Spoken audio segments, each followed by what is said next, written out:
My name's Dr. Mark Bayley. I work for Australian Wetlands Consulting. My kind of area of interest, and I guess you could say specialty, would be urban and agricultural stormwater. So looking at all the water pollution that comes from the catchments that we all live in. One of the key things that I do, and really looking at natural-based treatment technologies, and that's kind of looking at how can we redesign our landscape in a natural sense, so not using concretes and bricks.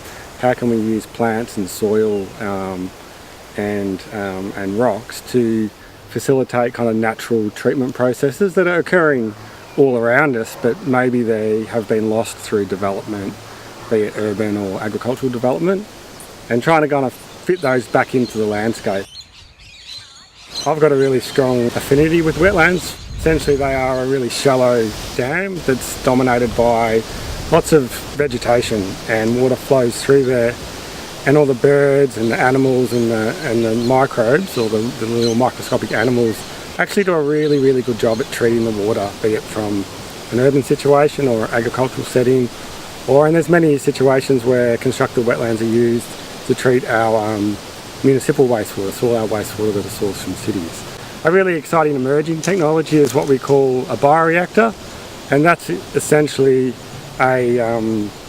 just a trench in the ground full of wood chip that's flooded with the water that comes off a sugarcane paddock or a banana paddock or any kind of agricultural paddock, and that water that may or may not be elevated in nutrients will pass through that kind of trench full of wood chip, and it'll just undergo treatment through natural processes. So we're not adding anything, we're not dosing anything, and it's really just treating things naturally every day of the year, all the time, with very little intervention.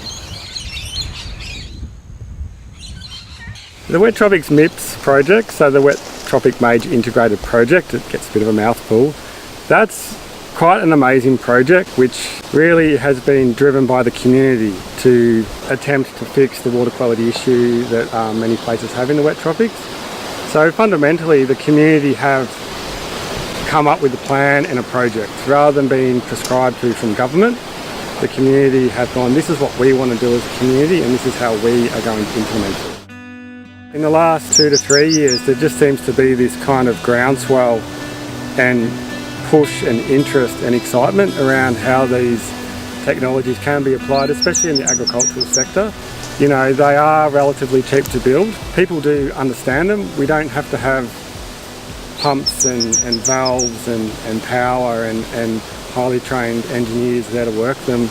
They are systems that farmers can manage and potentially build themselves. So hopefully in another couple of years we can develop some guidelines and some do-it-yourself manuals where we're not designing them, the farmers are designing them, and that's where I think we'll get a lot of runs on the board, where we just get this whole big kind of groundswell of people building and designing and implementing these systems around the landscape, and be it constructed wetlands or bioreactors or sediment basins. They'll all be geared towards, let's just get the hydrology working a little bit more how it used to. Let's engage that water with vegetation, and let's get those kind of processes that were occurring once upon a time, let's get them occurring again on a farm level as opposed to a catchment level.